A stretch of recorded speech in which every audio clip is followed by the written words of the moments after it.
পাশাপাশি এখানে আমাদের বিশিষ্ট সমাজসেবী যারা এখানে উপস্থিত আছেন, বিপিন দেববর্মা মহোদয় থেকে শুরু করে আরও অনেকে এখানে উপস্থিত আছেন। সবাইকে আমি আজকের এই প্রোগ্রামে উপস্থিত থাকার জন্য হার্দিক অভিনন্দন ও শুভেচ্ছা জানাচ্ছি। আমাদের সরকারের যে চিন্তা ভাবনা, বিজেপি নেতৃত্বাধীন যে সরকার এখন চলছে, আমাদের প্রাইম ফোকাস সেটা হচ্ছে জনজাতি যারা আছেন তাদের মান উন্নয়ন, তাদের আর্থসামাজিক উন্নয়ন। আমি ব্যক্তিগতভাবে যদি আমাকে জিজ্ঞেস করুন, আমি জনজাতি ভাই বোন তাদের সাথে আমি থাকতে চাই, তাদের মধ্যে আমি বেঁচে থাকতে চাই। এবং এতদিন ধরে আমরা দেখেছি, এর আগেও অনেক সরকার এখানে ছিল বা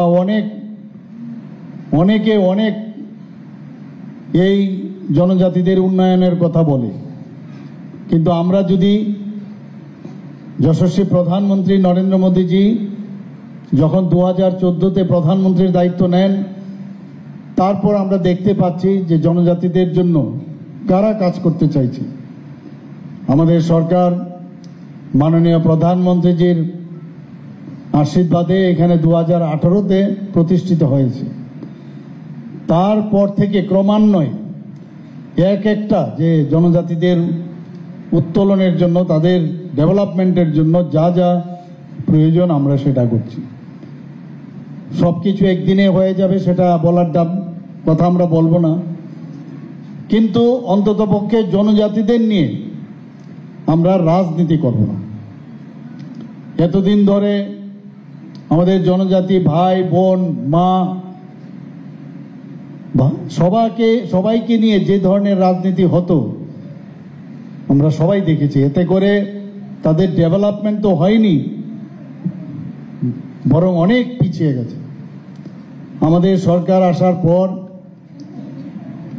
আমরা এক একটা যে স্কিম আমরা নিয়েছি, কেন্দ্রীয় সরকারই বলুন রাজ্য সরকারই বলুন, আমরা সেই সব স্কিমের মাধ্যমে জনজাতিদের তাদের যাতে আর্থসামাজিক উন্নয়ন সেই কাজটা হয়।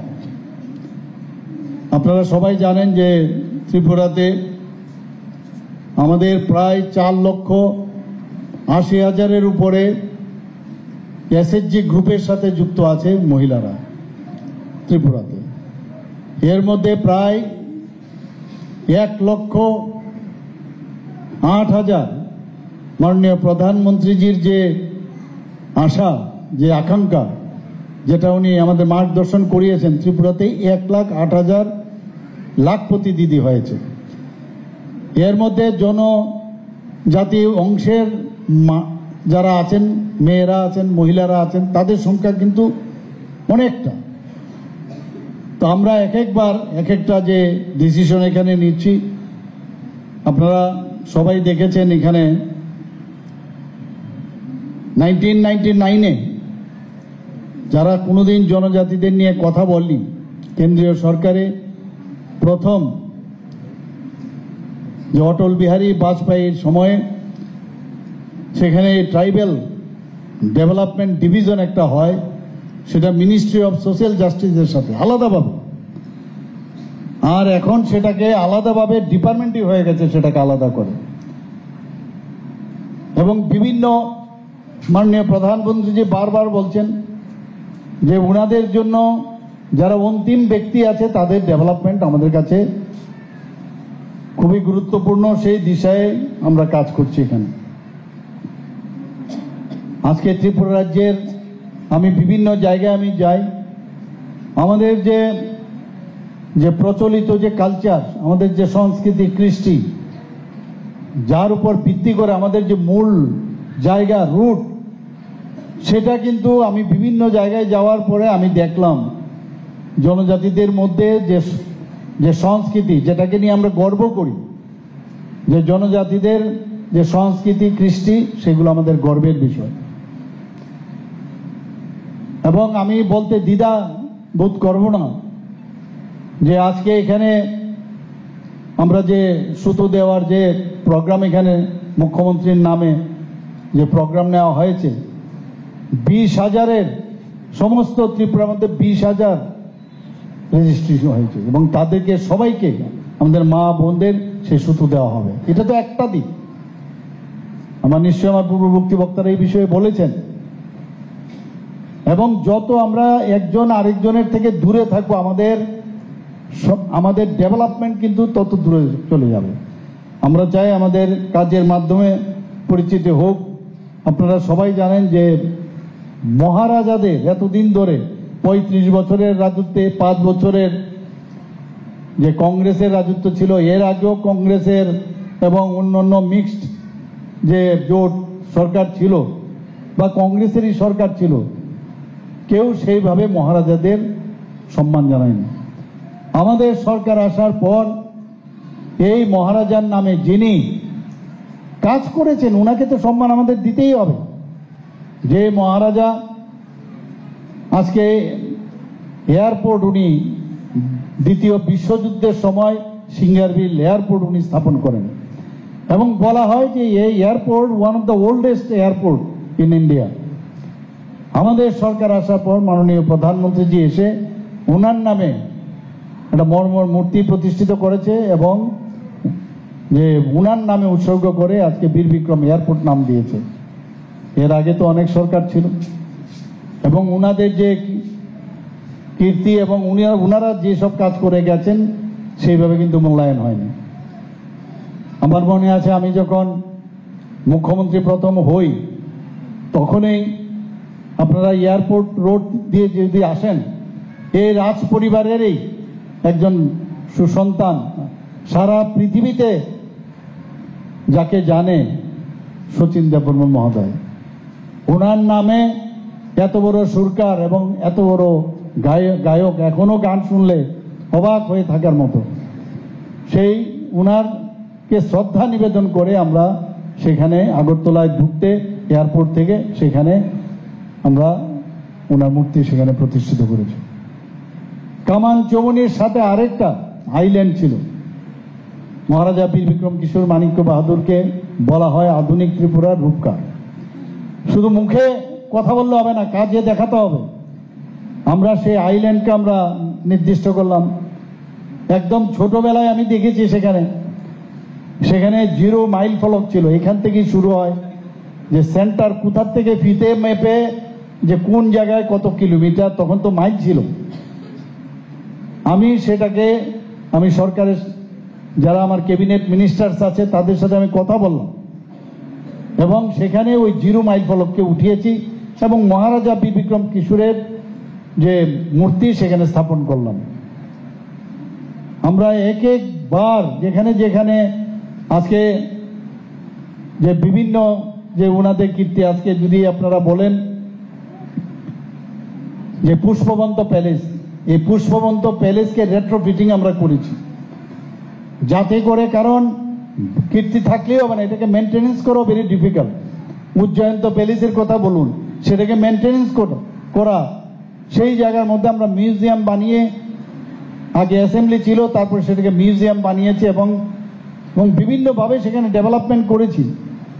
সেই পুষ্পবন্ত প্যালেসকে এখন রেট্রোফিটিং করে সারা পৃথিবীর, ভারতবর্ষ না শুধু পৃথিবীর থেকেও এখানে যে 5 স্টার হোটেলের আমরা চিন্তা ভাবনা করেছি সেখানে আসছে।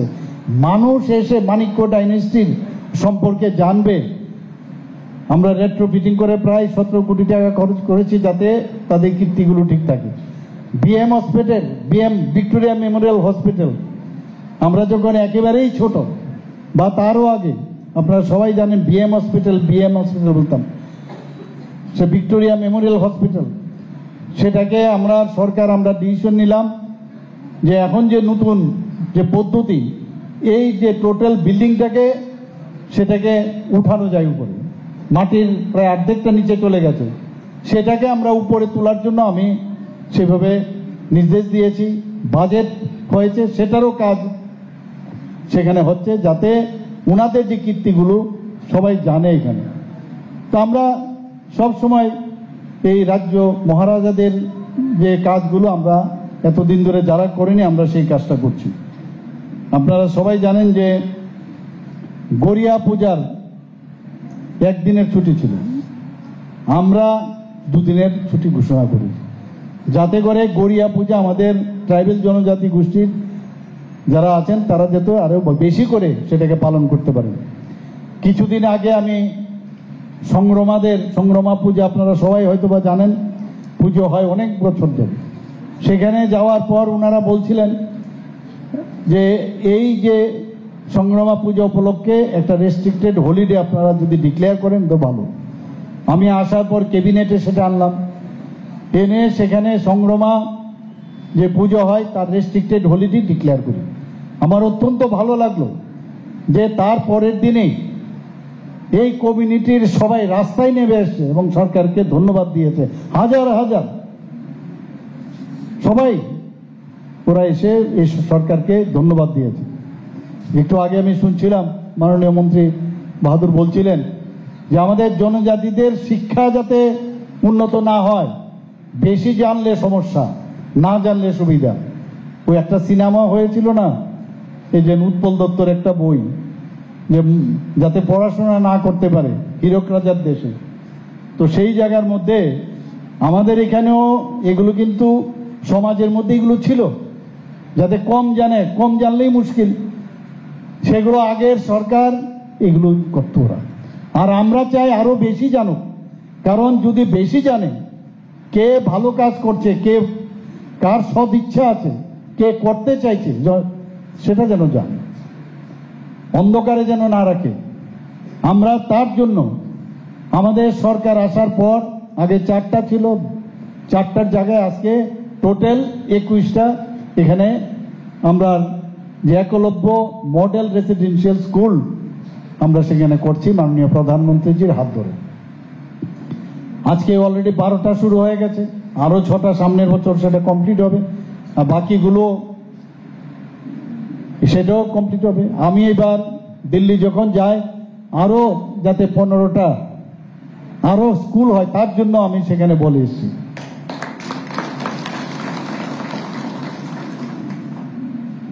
আমাদের মাননীয় প্রধানমন্ত্রীজি আপনারা বলুন যে জনজাতি একজন মহিলা উড়িষ্যার অজগায়ে মহিলাকে রাষ্ট্রপতি দ্রৌপদী মুর্মু উনাকে সেখানে বসিয়েছেন। কোনোদিন শুনেছেন সেটা সম্ভব? কোনোদিন আমাদের ত্রিপুরার যে রাজ পরিবারের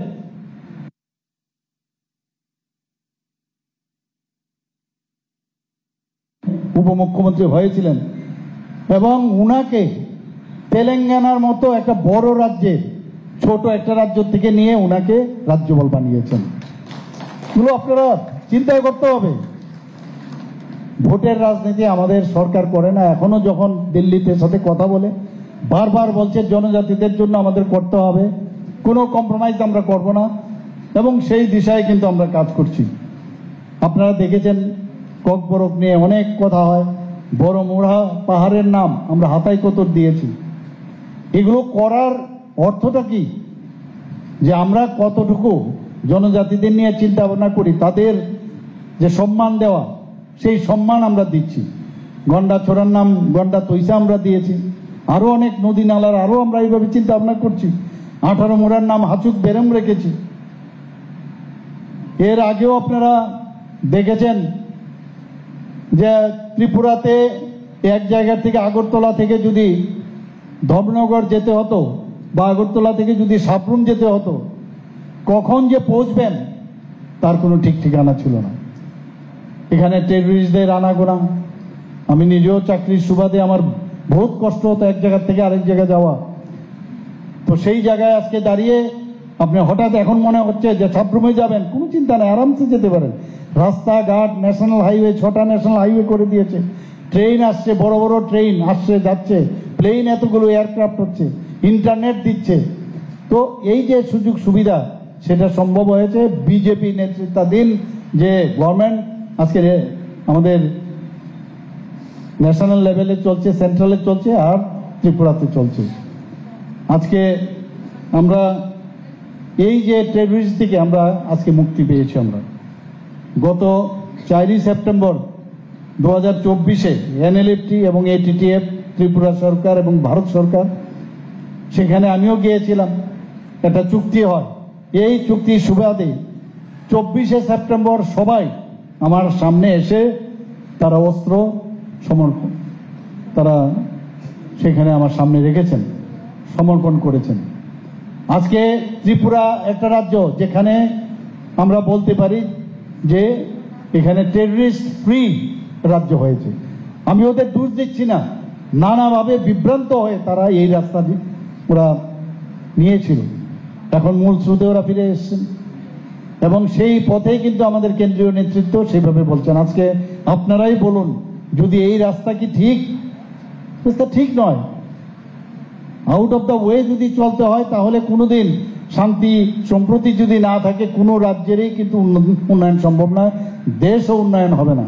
বিকশিত ভারতের কথা মাননীয় প্রধানমন্ত্রীজি বলছেন যে 100 বছর যখন পূর্তি হবে আমাদের এই দেশের, অর্থাৎ 2047-এ আমরা বিকশিত ভারত অর্থাৎ ডেভেলপ কান্ট্রি আমরা দেখতে চাই।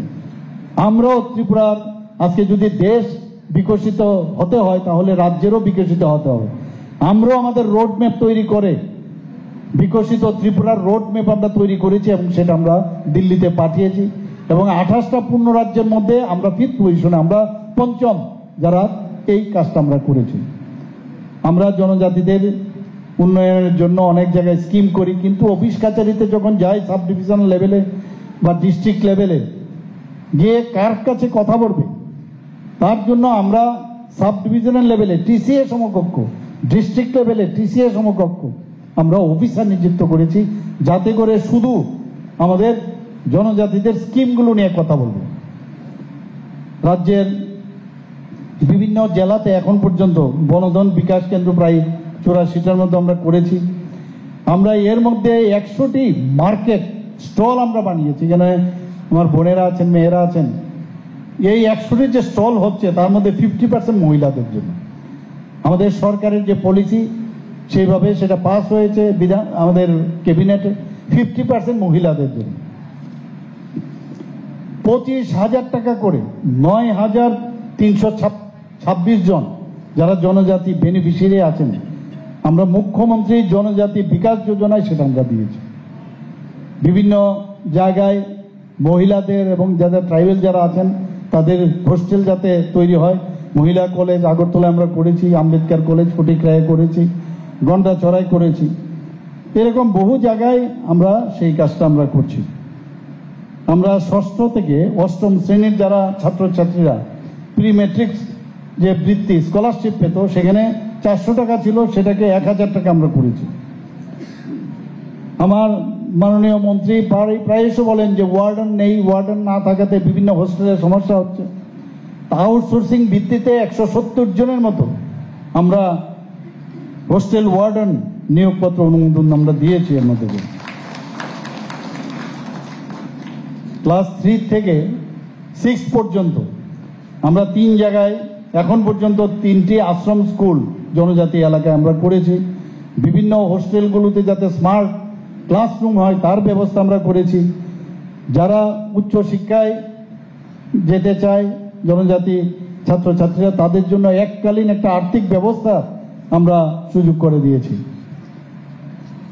আমাদের আপনারা সবাই জানেন যে আমাদের জাতি জনজাতি সব জায়গায় সারা ত্রিপুরাতে ড্রাগস নিয়ে আমরা অত্যন্ত চিন্তিত আছি। আমাদের ছেলে মেয়েরা কিন্তু এখন ড্রাগস এডিকশনে যুক্ত হয়ে গেছেন, জনজাতি এলাকায়ও প্রচুর। সেটাকে আমাদের তার থেকে মুক্তি পাওয়ার জন্য বিভিন্ন যে হোস্টেলগুলো আছে সেই হোস্টেলগুলোর মধ্যে একটা ফুটবল অ্যাওয়ারনেসের জন্য, এই drugs is not good, football is game and drugs are shame, এই স্লোগান নিয়ে আমরা একটা প্রতিযোগিতামূলক আয়োজন করেছি। আমি বিভিন্ন জায়গায় যাই, খেলাধুলাতেও দেখি আমাদের জনজাতি ভাই বোনেরা এখন খেলাধুলাতে আমরা দেখছি তাদের মধ্যে একটা ডিএনএর মধ্যে একটা আলাদা একটা বিষয় আমি দেখেছি, অনেক বেটার ওনারা খেলাধুলা। তাদের জন্য অলরেডি 2টো জায়গায় আমরা synthetic football turf football ground করেছি। আরও একটা জায়গার মধ্যে আমি নিজে 2 জায়গায় সেটা ইনগুরেশন করেছি, আরেকটা জায়গায় হচ্ছে, সেটাও আমরা করছি। বিভিন্ন হোস্টেলগুলো আছে, প্রায় 50-র মতো হোস্টেল, যেখানে অনেক সময় কারেন্ট থাকে না, তো সেখানে যাতে সোলার বিদ্যুতের মাধ্যমে সেই ব্যবস্থা করা যায় এবং জল যাতে প্রপারলি সেখানে পাওয়া যায়, পিউরিফিকেশন হয়, তার জন্য 19 কোটি টাকা আমরা দিয়েছি। আমরা সবাই জানেন যে জনজাতি গৌরব দিবসে 2023 সালের নভেম্বর মাসে মাননীয় প্রধানমন্ত্রীজি সেটা শুরু করেছে, এবং এতে করেও আমরা এই যে বিভিন্ন জায়গায় যে কিভাবে তাদের এই যে প্যারামিটারগুলো আমরা আরো বেশি বেশি স্ট্রং করতে পারি, সেই কাজটা আমরা করছি। এই কারণে এইগুলো যাতে আরো স্ট্রং করার জন্য বিভিন্ন যারা আমাদের মিনিস্টাররা আছেন প্রভারী করে 8টা ডিস্ট্রিক্টে আমরা তাদেরকে প্রভারী করেছি। এরকম 2024-এ ধরতি আভা জনজাতীয় গ্রাম উৎকর্ষ অভিযান, সেটাও একটা নতুন প্রকল্প আমরা। আর যেখানেই আমরা যে কোনো, আপনারা সবাই জানেন যে আমরা প্রায় 39.06% আমাদের যে বাজেট, তার মধ্যে 39.06% আমরা জনজাতীয় অধ্যুষিত এলাকায় আমরা খরচ করি। শুধু তাই নয়, এবারের যে বাজেট সেটা 40%-এর উপরে সেখানে যাবে জনজাতি অধ্যুষিত। অনেকে বিভ্রান্তি করে যে জনজাতিদের জন্য পয়সা দেওয়া হয় না, কিন্তু আমি একদম দায়িত্ব নিয়ে বলছি যে আমরা যেভাবে জনজাতি এলাকা উন্নয়ন হোক সেই কাজটা আমরা করছি এখানে। বন্ধুগণ, আমরা প্রায় 42.37 লক্ষ টাকা আমরা এই যে ধরতি আভা জনজাতীয় গ্রাম উৎকর্ষ অভিযান, তার মধ্যে আমরা এটা খরচের জন্য আমরা বরাদ্দ আমরা করেছি সেখানে। আপনারা শুনে খুশি হবেন যে ধরতি আভা জনভাগিদারি অভিযান এবং PM জনমন, সেটা যে আমরা বাস্তবায়ন আমাদের গ্রাউন্ডে সেটা হচ্ছে, মুখে না কাজ যে হচ্ছে, তার জন্য তিনটি আমরা জাতীয় পুরস্কার আমরা পেয়েছি। এবং ত্রিপুরা দেশের মধ্যে শ্রেষ্ঠ রাজ্য হিসাবে এই ধরতি আভা জনভাগিদারি অভিযানে ফার্স্ট হয়েছে সেখানে। আজকে PM জনমন যেটা বাস্তবায়ন হয়েছে, তার জন্য যে নয়াদিল্লি থেকে আমাদের মাননীয় রাষ্ট্রপতিজি দ্রৌপদী মুর্মুর কাছ থেকে দুটি সম্মান গ্রহণ করেছে। PM জনমনেও একইভাবে শ্রেষ্ঠ জেলা হিসাবে উত্তর যে ডিস্ট্রিক্ট আছে সেটা আমরা ন্যাশনাল লেভেলে সেটা আমরা পেয়েছি। বন্ধুগণ, জনজাতীয় গৌরব দিবস 15ই নভেম্বর, আমরা কোনোদিন এই বিরসা মুন্ডার, হয়তোবা অনেকে, আমি জানি না অনেকে নাম শুনেছেন কিনা, মাননীয় প্রধানমন্ত্রীজি উনাকে যে দেশকে স্বাধীন করার জন্য উনার যে অবদান, বিরসা মুন্ডাজি, ভগবান বিরসা মুন্ডাজিকে সম্মান দিয়েছেন। আমরা 15ই নভেম্বর একটা বড় প্রোগ্রাম আমরা করতে যাচ্ছি, এবং এইভাবে অনেক কাজ যারা আমাদের যারা রিয়াং গোষ্ঠী আছেন তাদের জন্য যেসব প্রকল্প দরকার সেই কাজগুলো এখানে করছে। এবং এই যে প্রকল্প আছে তাতে করে আমরা দেখছি যে জনজাতীয় গৌরব দিবসে বিভিন্ন যে প্রকল্প, সেই প্রকল্পের মধ্যে প্রায় এখানে যে প্রায় 322 কোটি টাকার উপরে সেখানে জনজাতি এলাকায় খরচা করা হয়েছে। আপনারা শুনে খুশি হবেন যে যতগুলো এক্সটার্নাল এইডেড প্রজেক্ট, আমাদের বাজেটের তো 40% আমরা দিচ্ছি, কিন্তু তারপরেও এক্সটার্নাল এইডেড যত প্রকল্প আমরা এনেছি তার মধ্যে দেখা গেছে সবকটাই জনজাতি এলাকায়। 1400 কোটি টাকা আমরা ওয়ার্ল্ড ব্যাংক থেকে নিয়েছি, জাইকা থেকে আমরা সেখানে কাজ করছি এখানে জনজাতি অধ্যুষিত এলাকায়। এই যে ন্যাশনাল হাইওয়ে হচ্ছে তার জন্য যে বাড়িঘর বা বিভিন্ন জায়গায় যে একুইজিশন হয়, তার টাকাও কিন্তু জনজাতি এলাকার ভাই বোনদের কাছে সেখানে যাচ্ছে। আমাদের এলিমেন্ট প্রজেক্টে প্রায় 1700 থেকে 1800 কোটি টাকা আমরা ধার নিয়েছি, সেটাও জনজাতি এলাকার মধ্যে আমরা সেটা করছি। একের পর এক আমরা চাই যে জনজাতি এলাকায় মানুষ এখানে রাস্তাঘাটে হোক, বিজলি হোক, সেখানে খেলাধুলাই হোক, মানে পড়াশোনাই হোক, এডুকেশন, সব ব্যাপারে আমরা কিন্তু চেষ্টা করছি। এখানে আমরা মুখ্যমন্ত্রী, চিফ মিনিস্টার ট্রাইবাল ডেভেলপমেন্ট একটা মিশন আমরা করেছি, যাতে আমাদের 100 জনের একটা স্ক্রিনিং করে তারা যেন IPS হতে পারে, IAS হতে পারে, UPSC-তে তারা ঠিক ভালো রেজাল্ট করতে পারে, তার জন্য একটা স্কিম আমরা চালু করেছি। আমরা জানি যে জনজাতিদের অনেক বিষয় আছে যেগুলো আমরা কিন্তু হারিয়ে ফেলছি। আমরা ওনাদের যে লোকসঙ্গীত, লোকনৃত্য, হস্তকারু, হস্তশিল্প, সেগুলো যাতে হারিয়ে না যায়, এর জন্য এবার বাজেটে আমরা 3 কোটি টাকা আমরা রেখেছি যাতে এগুলো হারিয়ে না যায়। একটি আরো এতগুলো তো হোস্টেল হয়েছে, কিন্তু আরো 100 বেডের 3টি এসটি হোস্টেল হতে যাচ্ছে। 50 শয্যা বিশিষ্ট 7টি নতুন এসটি হোস্টেল এর মধ্যে স্থাপন করা হবে। এই ধরনের প্রচুর কাজ আমরা করে যাচ্ছি। আমার প্রিয় ভাই ও বোনেরা, আমি একটা কথাই বলবো যে এই সরকারের উপর আপনারা বিশ্বাস রাখবেন। আপনাদের যে আজকে এখানে যে আমার গলায় যে এটা আছে, আপনারা সবাই জানেন এটা কিন্তু জিআই ট্যাগ পেয়েছে, 5রা জিআই ট্যাগ পেয়েছে। এটা চারটিখানি কথা নয়, সারা পৃথিবী ত্রিপুরার এই যে আপনাদের তৈরি এই যে রিসা এবং পাঁচরা, সেটা কিন্তু সারা পৃথিবী জানে। আজকের এই সুতো বিতরণের মাধ্যমে আমি আশা করি আমাদের সমস্ত ডিস্ট্রিক্টে সেই কাজটা চলবে। আমি মাননীয় মিনিস্টার বিকাশ বাবুকে আমি ধন্যবাদ দেব যে ওনার নেতৃত্বে যেভাবে কাজ চলছে জনজাতি উন্নয়নে, সেটার জন্য ধারাবাহিকতা বজায় থাকে। সবাইকে হার্দিক অভিনন্দন, শুভেচ্ছা জানিয়ে সবাইকে আমি আবার এই সরকারের উপরে আপনারা আস্থা রাখবেন সে আশা রেখে আমার কথা বলা শেষ করছি। নমস্কার, জয় হিন্দ।